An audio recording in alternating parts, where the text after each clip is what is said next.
What's up, Yankees universe?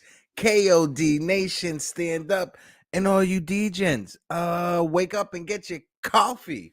Welcome to this Tuesday edition of the Yankees Morning Brew. It is Tuesday, November 8th, 11:01 a.m. This is not a pre-record. I am live right now. So if you're watching along, hit that like button, right?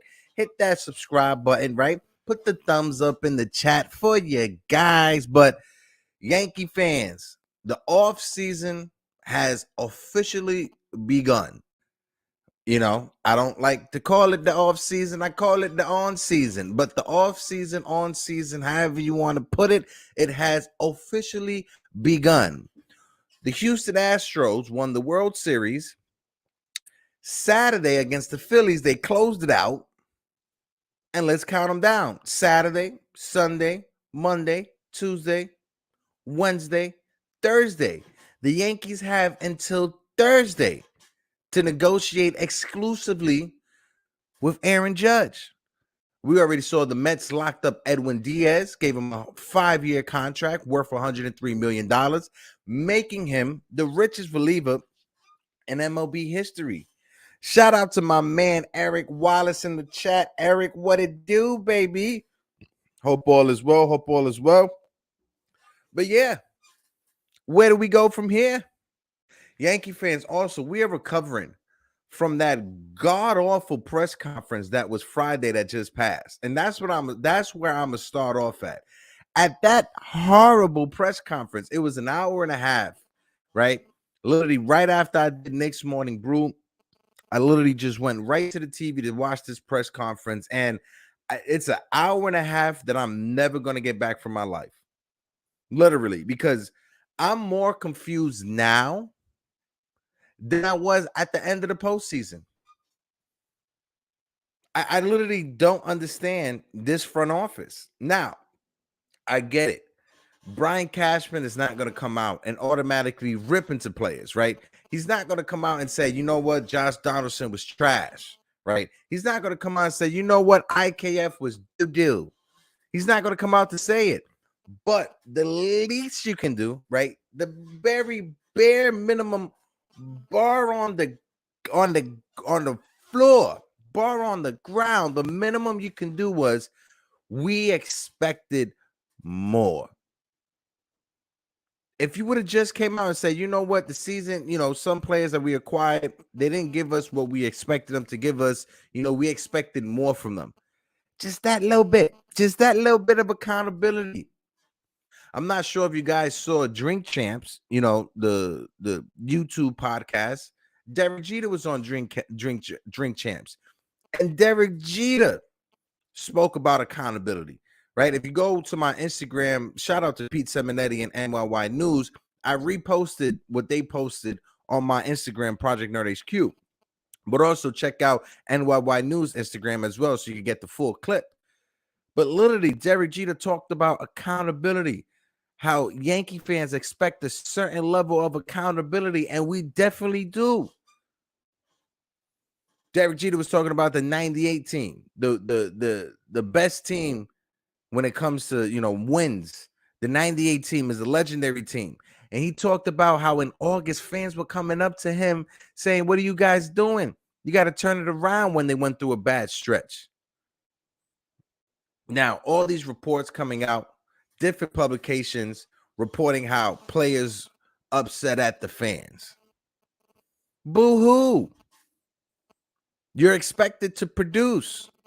Especially when you come to New York City, Josh Donaldson, making $20 million, and your offense, literally, this is the worst offensive season Josh Donaldson had since his rookie year. Shout out to my man Tats with the Pinstripe Chronicles. Tats, what it do, baby? Salute, salute, salute. Hope all is well. Hope all is well. Listen as well. Also, I want to let you guys know, program update, right? Later on tonight, around 7 p.m., I will be joining my man Jason, 161 River Ave, as we're going to have a roundtable discussing free agency. You know, it's going to be myself. It's going to be Jason. It's going to be Bad Dog Caps. and it's going to be NYY Recap, Derek from NYY Recap. So I'm super excited about that. Shout out to my man Jigga Man Porto, because of course, if it wasn't for Jigga Man and if it wasn't for the Nights of DJ, you guys wouldn't be having this beautiful face Monday through Fridays on your YouTube stream. You feel me? You feel me? Also, videos, Yankee Morning Brew, Knicks Morning Brew after the videos on. It will be available on Rad TV, so you guys can check us out on Rad TV. Also, we making moves out here, baby. Just like the Yankees need to make moves. You like that little segue? How I did that? This off season is probably one of the most important off seasons in the past 20 years. 2008, when we missed the postseason. 2009, what we did, we spent money, and the Yankees need to spend money this off season. Not just on Aaron Judge.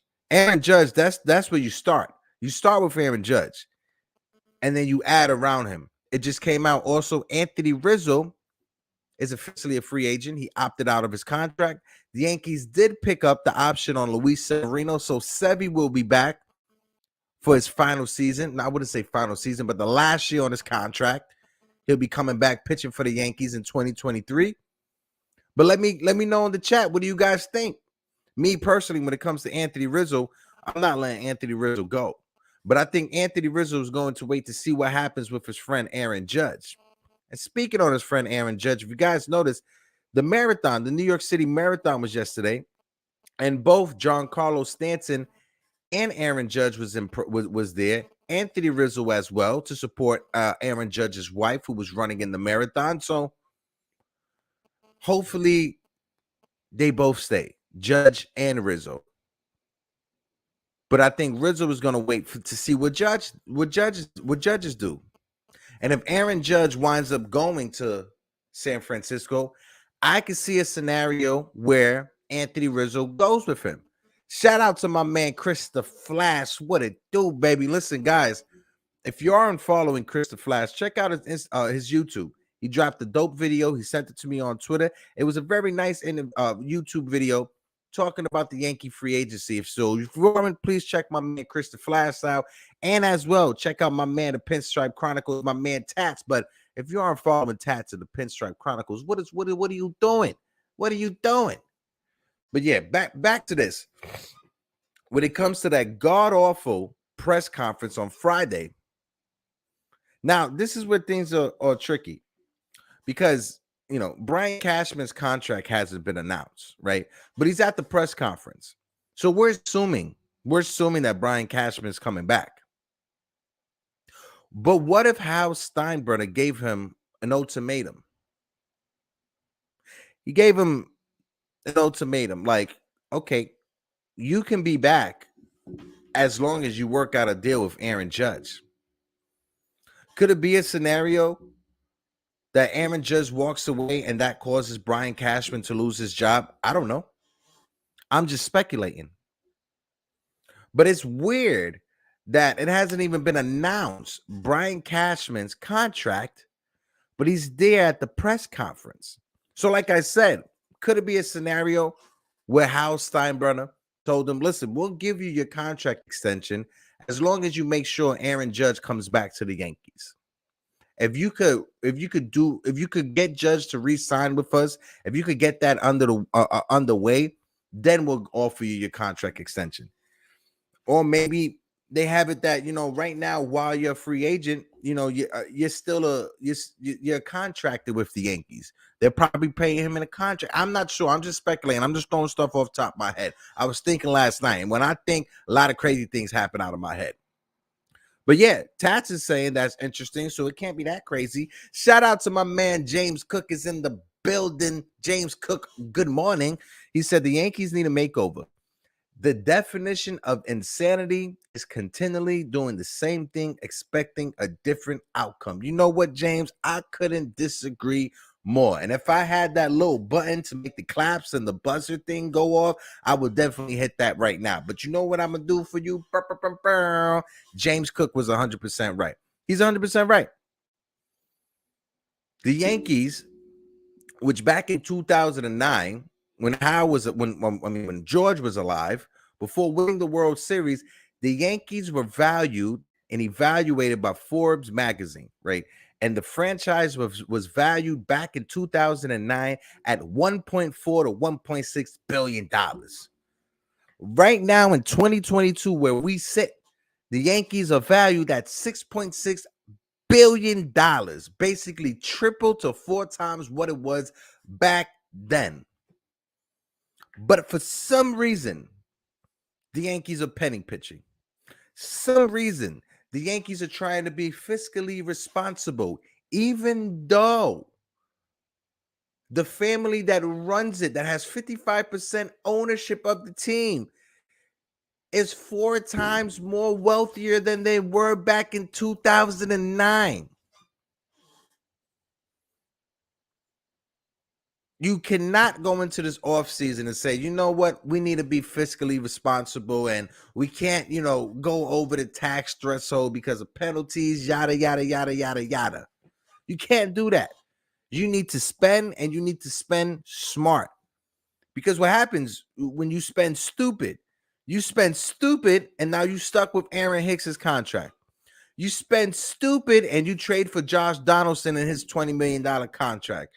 You play stupid, and now you just got off the hook for Aroldis Chapman horrible contract that you gave him 5 years ago. Spend your money smart. Go out there and give Judge that 8-year contract, $320 million. Go, yeah. Aaron Judge deserves it. Lock him up.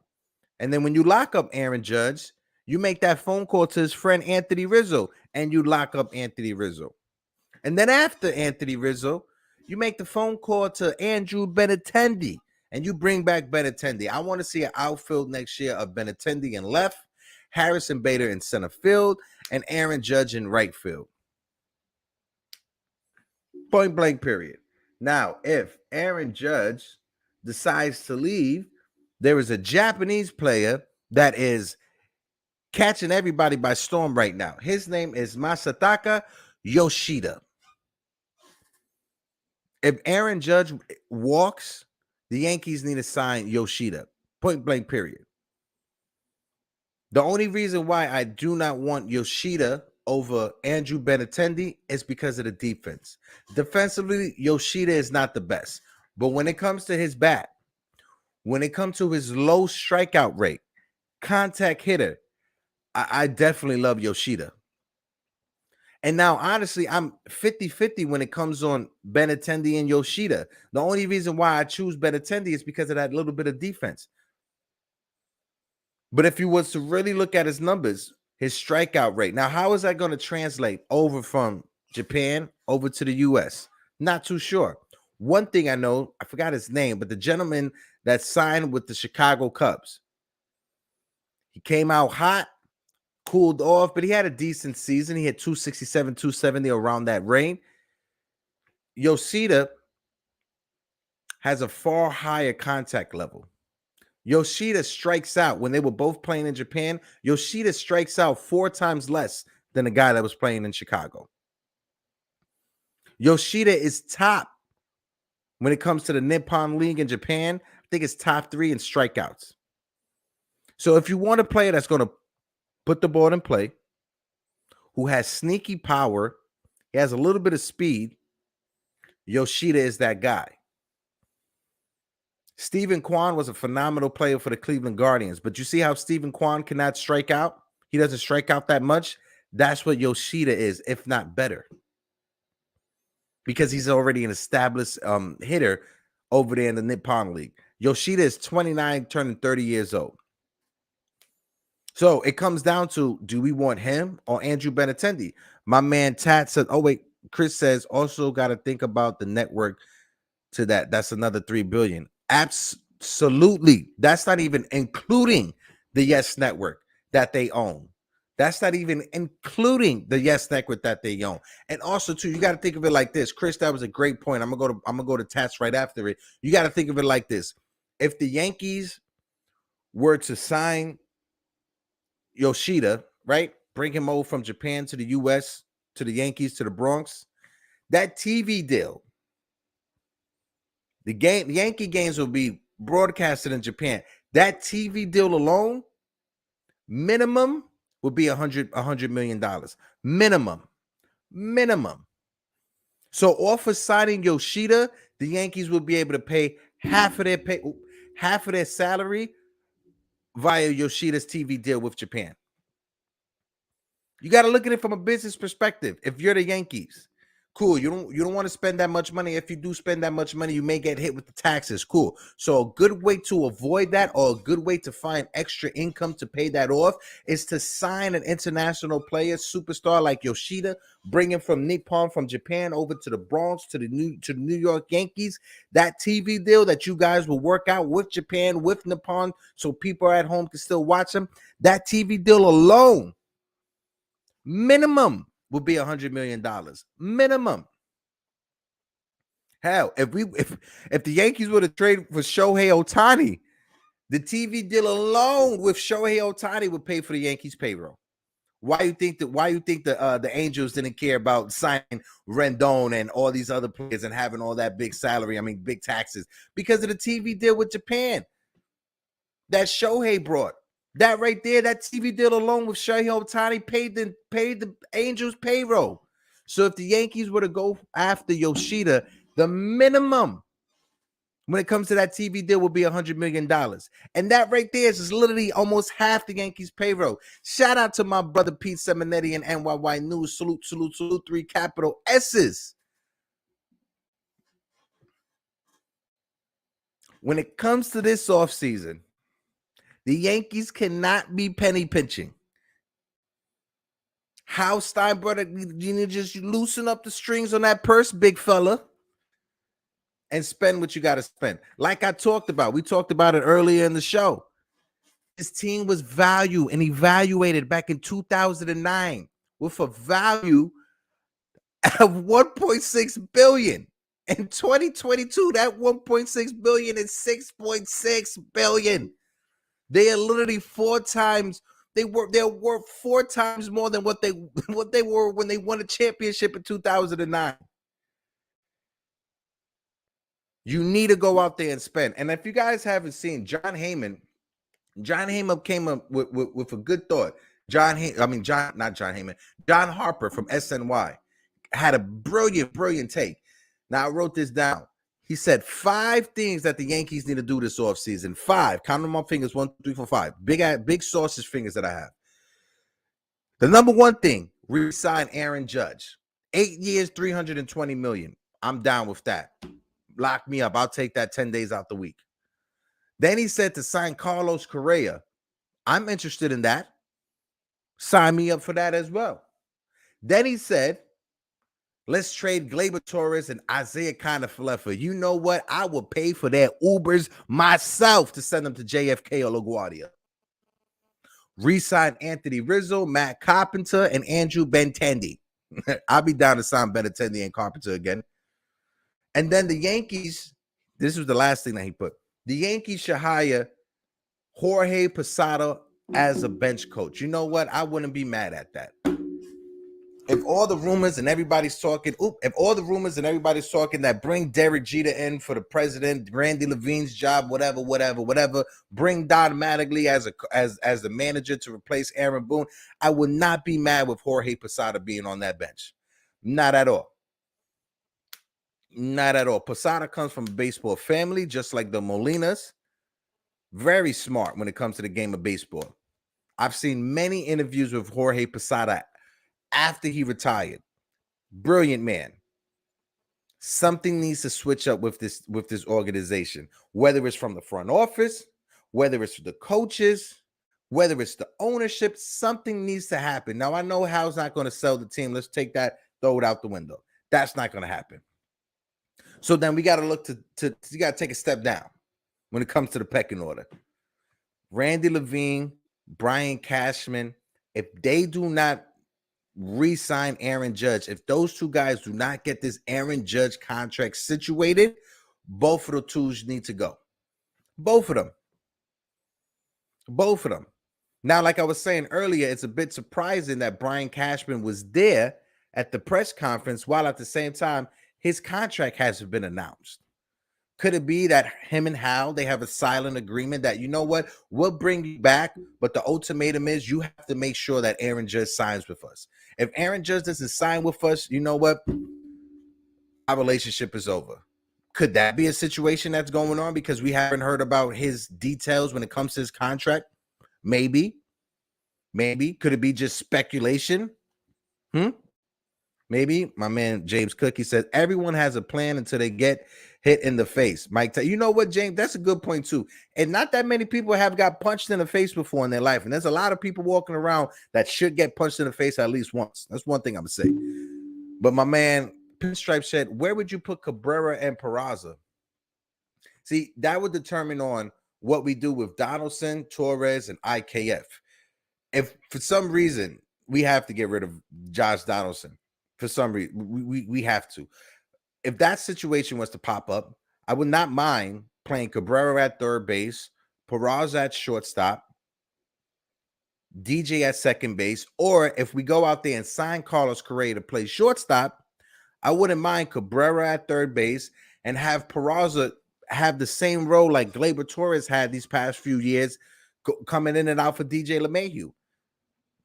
I wouldn't mind that. Have the same rotation, second base and third base with Cabrera, Peraza, and DJ LeMahieu, almost identically what we did these last few years with Torres and either Gio Urshela or Josh Donaldson. I would do the same thing. The Yankees need to have Peraza and Cabrera on the major league roster opening day. That's no ifs, ands, or buts. Both of them. Now, it's all going to depend on how we attack free agency. Now, like I said, later on tonight, I will be joining Jason from 161 River Ave for that roundtable to talk about free agency. I can't wait for that. Make sure you guys tune in for that. It'll be myself. It'll be Derek from NYY Recap, Bad Boy Sports. I'm super excited for that. I'm super excited for that conversation. But hold on real quick. But guys, let me know in the chat. What do you guys want the Yankees to do? Do you want the Yankees to bring back Aaron Judge?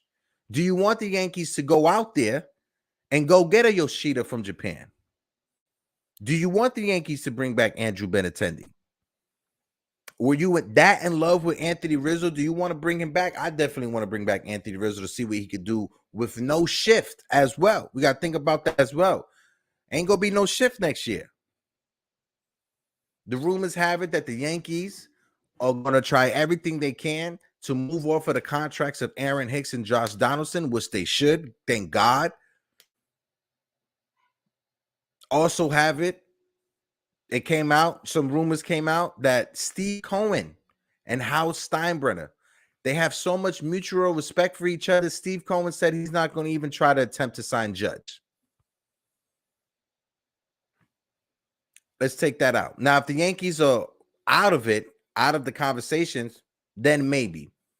But apparently, Steve Cohen has so much respect for Hal Steinbrenner because Hal Steinbrenner was one of the first owners to come out and endorse Steve Cohen while he was going through the whole purchasing process with the New York Mets.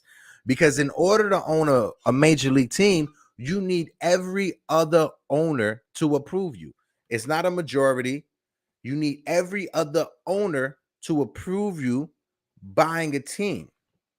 So with Hal coming out as one of the first owners to back Steve Cohen, to endorse Steve Cohen a couple years later said, you know what? You're a big free agent. I'm not going to even touch him. You guys go handle him. I got to respect that. If you're a Met fan, you got to be a little bit upset, but you got to respect it. You don't bite the hand that feeds you, especially if Hal Steinbrenner was one of the first owners to back you going into this whole process. So I would definitely trade Gleyber while he still has some value. Exactly. He has a couple years left when it comes to arbitration control. He has potential there. So some team may bite on the fact that all that potential from a couple of years ago. Said Judge and Benintendi are nice, but pitching and defense, oh God, pitching and defense wins championship. Yankees should make a play for DeGrom. And that's the thing, James. If Steve Cohen, right, and let it be known that he's not going to attempt to sign Aaron Judge because of the respect he has for Hal Steinbrenner, I think it goes both ways. I think Hal Steinbrenner will do the same thing and not try to sign DeGrom. So we got to look elsewhere. But I agree with you. Defense and pitching wins championship. So we need to either target Carlos Rondon or Jason Verlander when it comes to starting pitching. If you can't beat them, join them. We couldn't beat Houston, so we got Garrett Cole from them. I guess we couldn't beat Houston this time around. You know what? Let's get Verlander from them. Let's get Carlos Correa. And that was funny too. Jeremy Pena won the catcher. My man, the catcher is in the building. D, what is good, baby? Yo, the catcher, it was hilarious because Jeremy Pena, he won World Series MVP. And he had to go back to the Major League Network to cover it. And Carlos Correa was there, had to interview him. That to me was like the highlight of 2022. Seeing Carlos Correa having to interview his replacement when the Houston Astros won the World Series and his replacement is the World Series MVP. That to me was hilarious. That's like the best meme, if not the best meme, top 5 meme of all time. That the Yankees go from DeGrom, the Mets go after Judge. Yeah. And I think that's why Steve and Hal, they have that mutual respect for each other. They're not going to go after the top dogs. Now, mutual respect is mutual respect, but all that could be tossed out the window.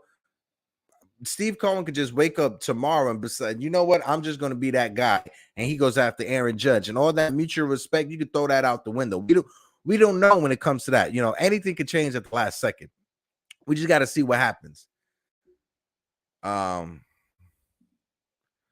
I was just talking about him. Listen, I was looking into his metrics too, Yoshida. He's a stud, bro. Defensively, he's a little shaky defensively, but he's a stud, bro. If Aaron Judge resigns, it's literally a toss-up. Who do I want, Benintendi or Yoshida? I'm leaning more towards Benintendi because he's an established, already major league player. But at the same time, I'm leaning Yoshida because the Yankees could make so much happen from a marketing perspective, right? The Castro, that TV deal alone that the Yankees are going to sign and work out with Japan to air Yankee games back in Japan so people could watch them, that TV deal alone could be $100 million minimum. That right there could like literally, pay for half the Yankees payroll. Why do you think the Angels don't care about being way over luxury tax with all their players? They got Shohei Ohtani and that TV deal that pays for damn near half their payroll, if not the entire payroll. You know? Catcher said, I mean, the money makes sense. You know what? I like Carlos Rondon. This is the first season he had that, knock on wood, he avoided injuries, major injuries. He's a lefty, power lefty as well. I like Carlos Rondon. Exactly. And Carlos Rondon will literally be taking Jameson Taillon's spot. And if you think about it, let's look at a possible starting rotation. Put Garrett Cole as the number 1, Carlos Rondon or Nestor Cortez, or even scratch that. If we get Verlander, you have Garrett Cole number 1, Justin Verlander number 2, Nestor Cortez number 3, Luis Severino number 4, and Frankie Montas as a possible 5th starter in the Yankees rotation. If everyone is healthy and if everyone pitches to the capacity that's on the back of their baseball card, what we know that they could pitch to, baseball card, that Yankee rotation has the potential to be dominant next season. But we have to answer the big fix question right now. We have to go out there and get a big fish, whether that's Justin Verlander or Rondon from the pitching side of things. When it comes to the bullpen, I have faith in the Yankees that they could shore up their bullpen. We got some guys to work with. They got some free agencies to look at too. And you got some guys leaving, like Lucas Licky. He's leaving. Thank God. The used car salesman is finally leaving. But the Yankees got some moves to make. And we'll be back Thursday to talk about that. James Cook said Verlander will take less money to stay with Houston. Let's see what happens. He was close to coming to the Yankees last offseason, but Houston matched the offer and he signed with Houston. So let's see what happens if he wants to take less money to sign with Houston. Let's see what happens, James. But guys, this has been another awesome episode of the Yankees Morning Brew. Make sure you hit that like button. Make sure you hit that subscribe button as well. And of course, make sure you watch the other content because I'm still here live Monday, Wednesday, and Friday with the next Morning Brew.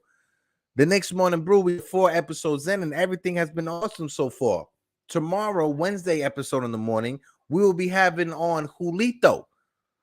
If you guys are familiar with The Wire, the TV show that was on HBO, Julito played a young Naaman on the show. Also, he's a diehard Knicks fan. If you ever watch the Knicks games and look at the court side, Julito 10 times out of 10 is normally there. But guys, I appreciate everybody for tuning in. Chris the Flash, my guy, my brother, salute. The Catrio, of course, thank you for coming through. James Cook with his smart insight. My man James Cook, I appreciate you, brother. Of course, my man Tats from the Pinstripe Chronicles. Pete Simonetti from NY News. I am your host, Hector, from the Yankees Morning Brew. And like always, family, a peace out.